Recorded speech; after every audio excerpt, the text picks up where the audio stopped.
Hello friends, my name is Swapnil Wagh. I am Assistant Professor in Botany at Arts, Commerce and Science College, Chandwad. In previous lecture, we discussed Introduction to Plant Physiology. Now, this is second chapter, that is Absorption of Water. First of all, what is the importance of water in plants? Or why water is essential for the plants? Actually, one major metabolic process, that is photosynthesis, required water. Water split into two hydrogen, two electron and half oxygen evolved during that splitting, and the donated electron are used in non-cyclic photophosphorylation for synthesis of ATP and NADPH2. Therefore, water is very essential for photolysis during the photo part of photosynthesis for production of ATP and NADPH2. In this lecture, we are going to discuss how plants absorb water. There are generally two methods for absorption of water. One is the active absorption and second one is the passive absorption. Now we are going to see the introduction.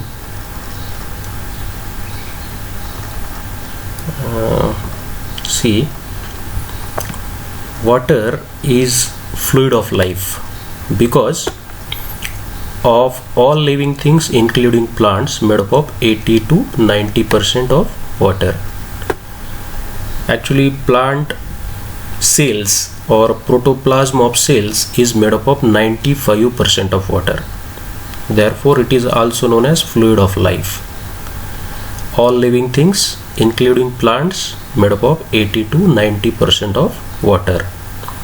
Then second point, the metabolic activity in all living systems mainly takes place in water medium. I told that photosynthesis required water, then respiration required water, ascent of sap means upliftment of water is known as ascent of sap, transpiration required water. All metabolic processes, they require water. Therefore, it is very essential for the plants. Then third point, water content in growing cells may be 90% or more. Every cell that contain more than 90% of water. In dormant seeds and birds, water content may be 10% or less. Only in dormant seeds. Dormant seeds means in unfavorable condition, some seeds they do not germinate or they are in resting stage or resting period is known as dormant seeds. They generally contain only 10% of or less than 10% of water. See the diagram here. Actually, this is the plant. These are leaves, stems, then these roots are there. These are root hairs. Then soil particles are there. See, these soil particles, inside that water is there, and actually this water film in between the soil particles is known as capillary water. Actually this water is known as capillary water. Then these are the air spaces. This is the root hairs, and these root hairs they absorb this water and provide to the plant.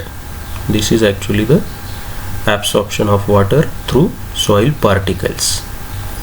Then see the next slide, a role of water in plants. What is the role of water in plants? Sorry, see, sorry, highlighter, where is the highlighter? This is this one. Okay, now role of water in plants. About 90 to 90% of protoplasm is made up of water alone. I already told that about 90 to 95% of protoplasm is made up of water alone. Then water is the universal solvent. We already studied these things in 12th standard, that water is the universal solvent in which many organic substances means the substances that contain carbon compound is known as organic substances, like carbohydrates, then organic acids, then amino acids. There are 20 types of amino acids are dissolved. Hence without water it is impossible for plants to get these organic and inorganic metabolites. All organic and inorganic metabolites, they are dissolved in this universal solvent, and plant absorb this universal solvent, that is water. Then third point, C, water act as a transporting medium in plants. Actually water transport through xylem tissue. Xylem is made up of 4 types of cell. One is the xylem tracheids, then xylem vessels, xylem parenchyma, and xylem fibers. In angiosperm, xylem vessels are present through which water can transport. In gymnosperm and pteridophyte, tracheids are there, and through which water get transport. In some gymnosperms, for example Ephedra and Gnatum, there is an exception.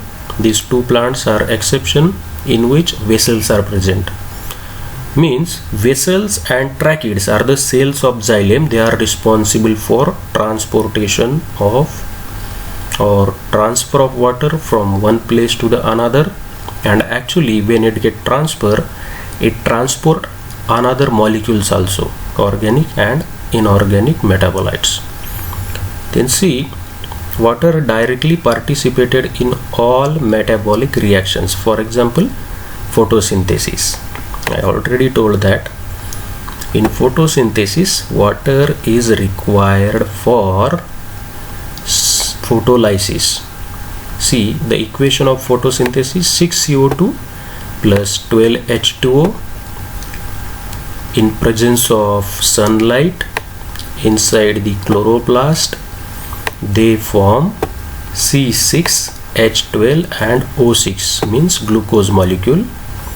6 water molecule and 6 oxygen get evolved in this process. Means this water is required for the photosynthesis.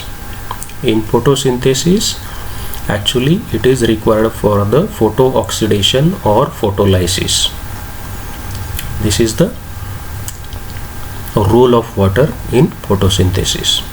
Then see, water governs the opening and closing of stomata. You know the stomata. Stomata means small opening or pores. They are present on the epidermis, is known as stoma. And through the stomata, gases get exchanged with environment. For example, O2 and CO2. Then transpiration takes place through stomata. Transpiration means evaporation of water in the form of water vapor, is known as transpiration. Then opening and closing of stomata, how it takes place? Actually stomata or stomatal complex is made up of stoma means small pores, then guard cells, they surround the stoma. 2 guard cells are there. In dicots it look like the bean or bean shaped guard cells are there, and guard cells surrounded by subsidiary cells, and subsidiary cells, they are surrounded by epidermis, and this whole structure is known as stomatal complex. Actually when water move inside the guard cell get become turgid and stomata get open. For example, if मराठीत सांगतो मी तुम्हाला, एखाद्या फुग्यामध्ये जसं आपण हवा भरतो बरोबर, तो फुगा फुगतो, त्याच पद्धतीने गार्ड सेल मध्ये वॉटर आल्यानंतर गार्ड सेल फुगतात बरोबर. गार्ड सेल फुगल्यामुळे स्टोमॅटा ओपन होतो बरोबर. आणि and in a reverse process, water can move from guard cell to the subsidiary cell and guard cell become flaccid. In flaccid state, stomata become closed. Therefore, water is essential for opening and closing of stomata. This is also one major role of water. Then next one, during the process of transpiration, water is circulated throughout the plant body and thus keeps plant cool. What is transpiration? Transpiration means the evaporation of water in the form of water vapor through the stomata is known as transpiration. And what is the importance of this process? Actually, it keeps plant cool, and if plant having optimum temperature, in a optimum temperature all metabolic processes carried out, while if temperature is more, then metabolic processes get declined. Therefore, transpiration is also essential for to keep the plant cool. Then see next point, water also regulate plant movement like opening of flower, then movement of leaves, then movements of roots, then seed germination.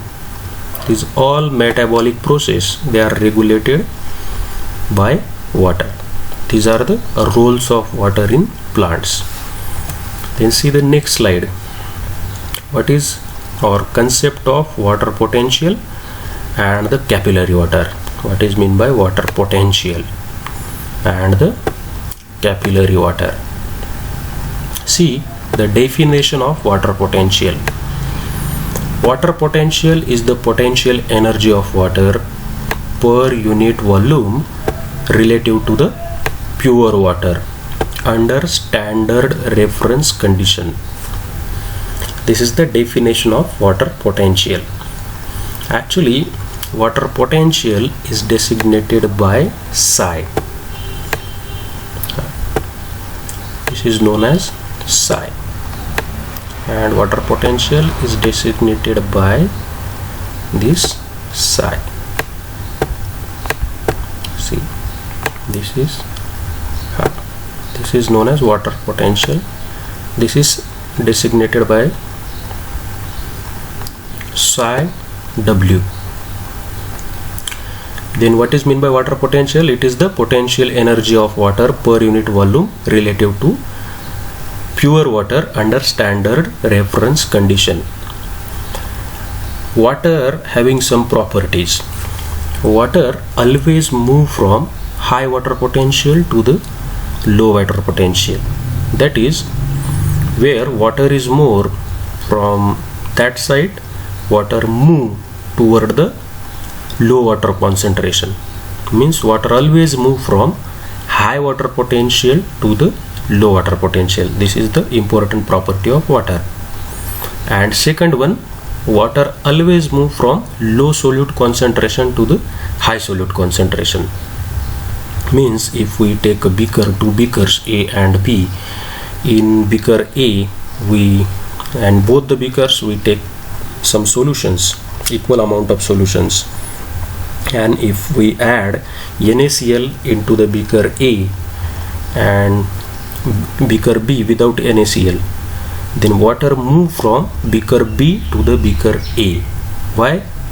Because in beaker A there is a more amount of solutes. I told you that second property of water, that water move from low solute concentration to the high solute concentration. Then how water potential can measure?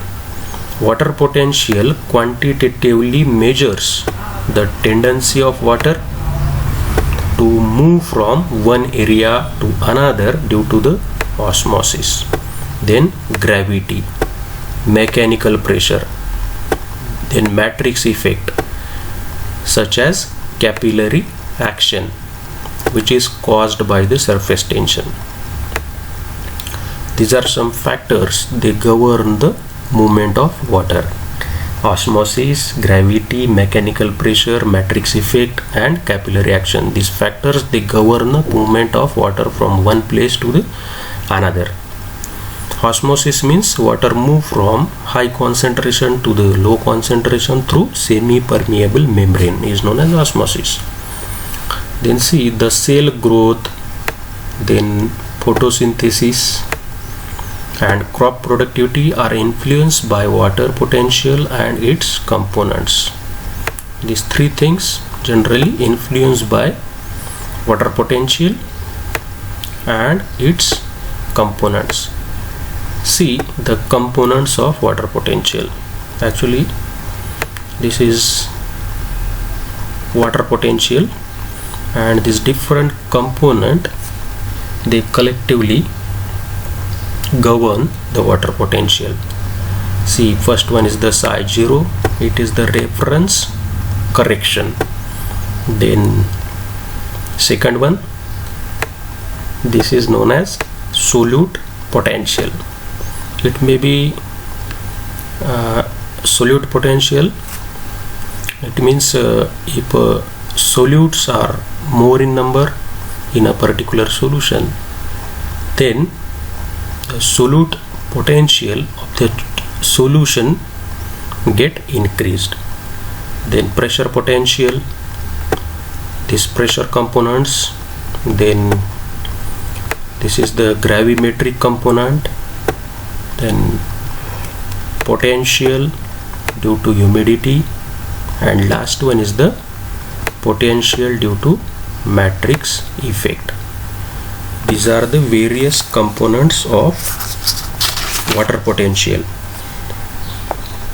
Actually, water potential integrates a variety of different potential drivers of water movement, and which may operate in the same or different direction. For example, the addition of solute to water lower the water potential, make it more negative. If we add solutes in a particular solution in more amount, then solute potential get decreased. Just as increase in a pressure increases its potential, makes it more positive. Then if there is no restriction on flow, water will move from an area of higher water potential to an area that has the lower water potential. I already told that water first property is water always move from high water potential to the low water potential. Then solution that contain dissolved salt like seawater or the solution within living cell typically have negative water potential relative to the pure water reference. If we add more solutes in that particular solution, then the solute potential get decreased. Then if there is no restriction on flow, water molecule will proceed from an area of pure water to more negative water potential of a solution. Then how water moves? Water move from pure water to the solution where solutes are more in number, in opposite direction. Then this concept of water potential has two principal uses. First one is it govern transport across cell membrane. You know, every cell is made up of plasma membrane, and first use of this water potential is to govern the transport across cell membrane. Then second one, it also used to measure the water status of plant.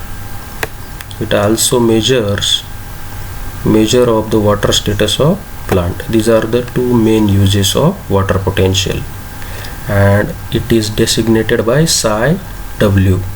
These are the different components of water potential. These are the different components of water potential, and actually these different components govern the water potential. Then see the next slide, what is meant by capillary water. Now capillary water is defined as water that by virtue of capillary action is either above the surrounding water level or has penetrated where a body of water would not normally go, or water that remain in the soil after gravitational water is drained out, that is subject to the law of capillary movement, and that is in the form of film around the soil grains. Now, what is meant by capillary water? In another way, I can explain you. Actually, capillary water is the moisture that held in the tiny spaces of soil particles. See here, these are the soil particles. See in the diagram, these are the soil particles, black color. Now, and in between that soil particles, thin film of water is there. Thin film of water is there. This thin film of water is nothing but the capillary water. Then these are the air bubbles. See, it is the principal source of moisture for plant roots. If more water is supplied to soil that has reached its maximum hygroscopic capacity, it begins to adhere to surface of soil particles as liquid water in the form of thin film. Actually, this film, thin film of water is adhere to the soil particles by adhesive force. If what is adhesive force? Actually, it is the force between two different molecules. This is force in between water and the soil particles, and cohesive means if force between two same molecules is known as cohesive, means the force between the two water molecules is known as cohesive force. Actually, this adhesive force, it holds this water film inside these two soil particles, and this film of water is known as capillary water. Actually, this film, thin film of water is actually known as capillary water. See, capillary water is the moisture held in tiny spaces between soil particles. If more water is supplied to soil that has reached its maximum hygroscopic capacity and begin to adhere to the surface of soil particles as liquid water in the form of thin film. Actually, this is known as capillary water. Then see next one, mechanism of water absorption. How plants absorb water? There are two processes. One is the active process and second one is the passive process. Actually, active process required some amount of energy in the form of ATP. See, in many plants is absorbed actively by utilizing metabolic energy, that is ATP. Active absorption takes place by two mechanisms. See, in active process, ATP are required for absorption of water. This is the important thing. Then it is divided into the two mechanisms. First one is the osmotic absorption of water. According to this theory, osmotic potential or osmotic difference between soil water and cell sap in root play an important role. In osmotic absorption of water, what is important? Osmotic potential or osmotic difference between soil water and the cell sap. Cell sap means inner space that contains some sap is known as cell sap, or some molecules, organic and inorganic molecules inside the cell is known as cell sap. In root cell play an important role. See, the osmotic pressure of cell sap in root hairs is generally higher than the osmotic pressure of water. What is this osmotic pressure and when this osmotic pressure get increased? See, in cell sap means, for example, this is cell. Inside that some molecules are there, organic and inorganic molecules. If the number of these inorganic and organic molecules get increased, then the osmotic pressure inside the cell get increased. If the molecules, organic inorganic molecules get increased, then osmotic pressure inside the cell sap get increased. In first condition, osmotic pressure of cell sap in root hairs is generally higher than the soil water. Therefore, water from soil enter into the root hairs. We already studied that second property of water, that water move from low solute concentration to the high solute concentration. Here solute concentration in cell sap is more than the soil, therefore water move from low solute concentration to the high solute, that is soil to the cell sap. Then see, root hair is in contact with soil water film on the soil particles. It is also known as capillary water. And since the wall of root hairs plasma membrane is semi-permeable, water enter into the root hairs. As a result of this, root hair cells become turgid and its osmotic pressure falls due to the dilution, but turgor pressure get increases. Now what happens after entry of water inside the cell sap? If water enter into the cell sap, what happen? Actually turgor pressure get increase, right? Turgor pressure get increase. Then second one, the osmolytes or solutes inside that cell get dilute, and therefore they get dilute due to the water, and therefore osmotic pressure get decline, it get decreased.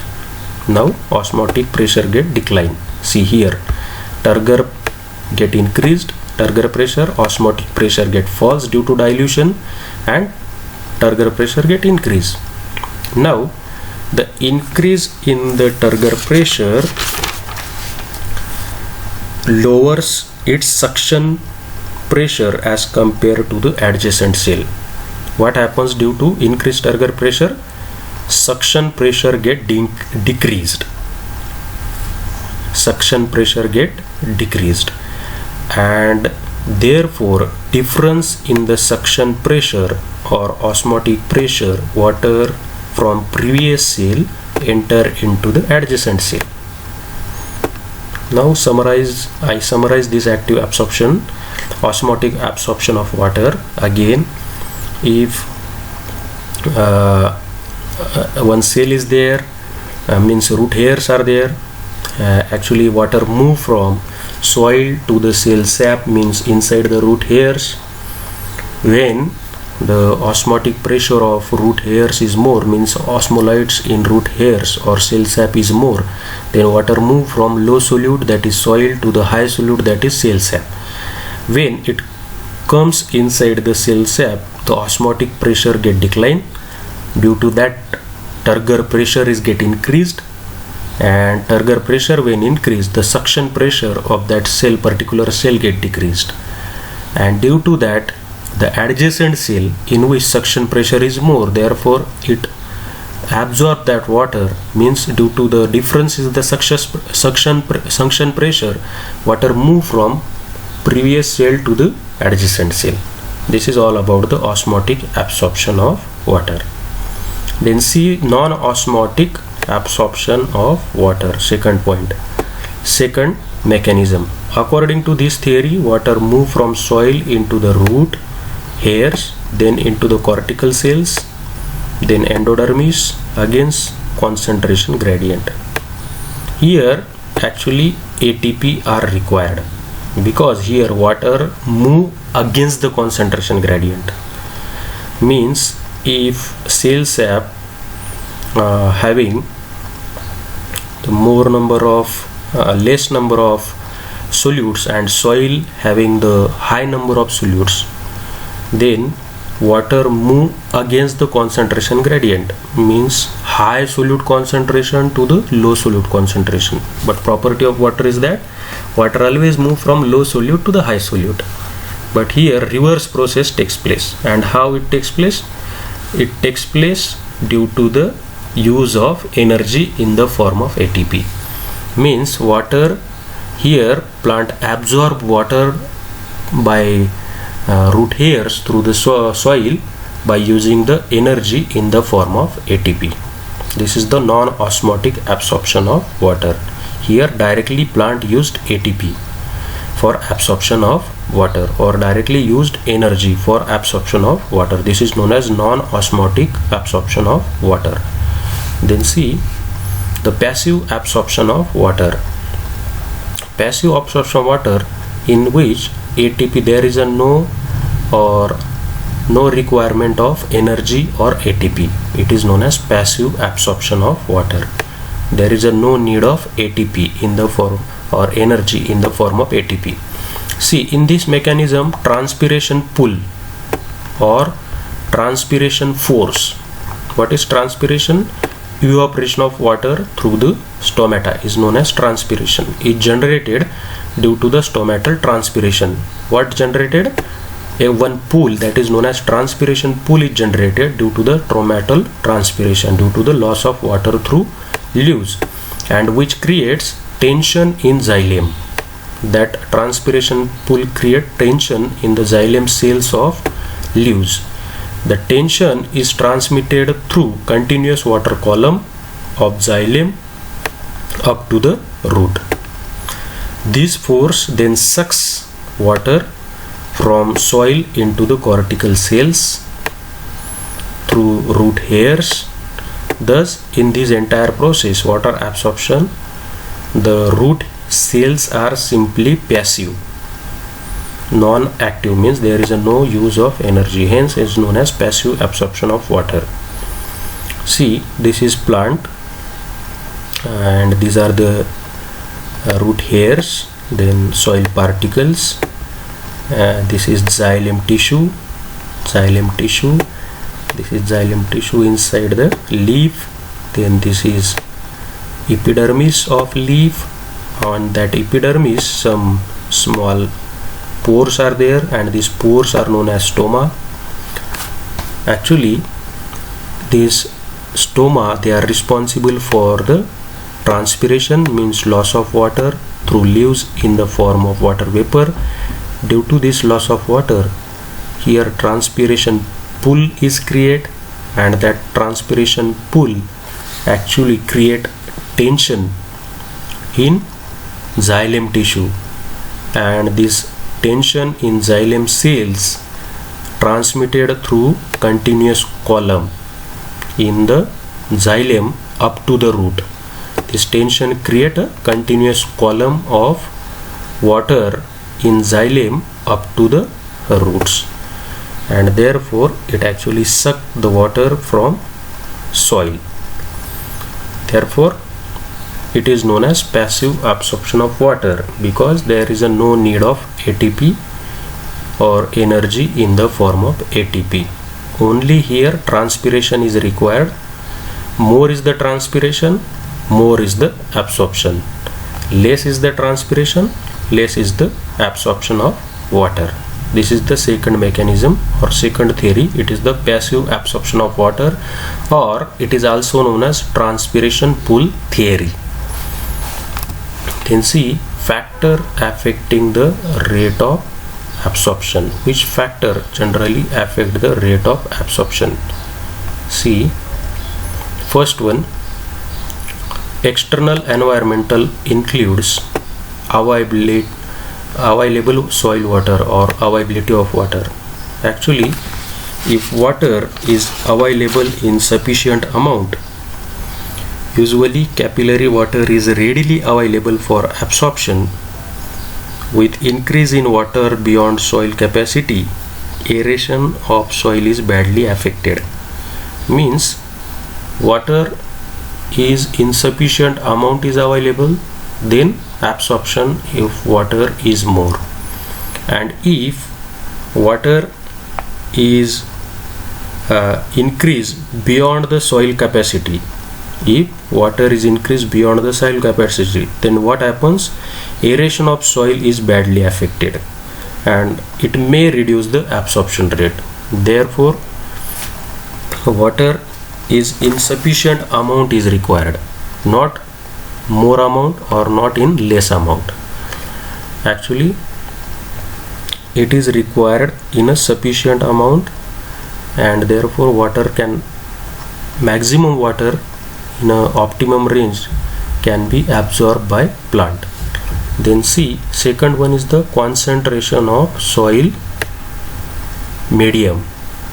If a saline soil is there, then water absorption is less. Saline soil means in which NaCl particles or number of NaCl particles are more, and therefore if the solutes are more, then the water is concentration of solutes get increases and water can't move from soil to the root hairs or can't absorb by the plants.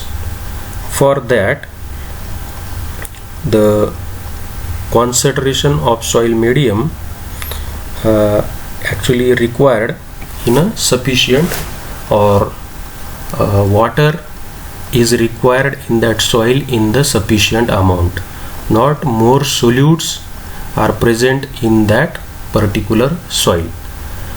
For example, if we add urea to a particular plant, if we add urea in proper amount, then absorption of water takes place. If we add urea in more amount, then what happens? The solute concentration in that soil get increases, and therefore that plant cannot absorb water, and due to that the leaves of that plant get yellow or getting yellow color. It is also known as chlorosis. What happens in that condition? Water cannot absorb water due to the high solute concentration in that particular soil. Therefore, concentration of soil medium is also important, which affect the water absorption. Then soil temperature. Optimum soil temperature is required for the water absorption. For example, if soil temperature is in between 20 to 30 degrees Celsius, it increases the rate of absorption. Or if the temperature of soil get increased beyond 30 degrees Celsius, it retards the rate of absorption. Then see soil aeration. This is also the one main factor. Actually, when well aerated soil is there, then water is absorbed better as compared to purely aerated soil. This occurs due to slow rate of transpiration in poorly aerated soil, which causes death of plant. Therefore, soil aeration is also required for absorption of water. Then the internal factor includes transpiration. One is the transpiration. If transpiration is more, then absorption of water is also more, because transpiration creates transpiration pool inside the leaves, and that transpiration pool creates a tension in xylem, and therefore water column is formed, and therefore there is a more absorption of water. Then absorbing root system. If absorbing root system having many number of root hairs, it increases the surface area for absorption of water, and therefore water absorption also increases. Then metabolism. If proper metabolism takes place in plants, for example proper photosynthesis, proper respiration, proper ascent of sap, proper transpiration, then also water absorb maximum amount of water, because it required for various metabolic processes. These are the different factors that affect the rate of water absorption. I hope you understand the topic. Now in next lecture we are going to study or discuss ascent of sap. You may refer a textbook of taxonomy of angiosperm or plant community and plant physiology for SY BSc Botany by Nirali Prakashan. Thank you.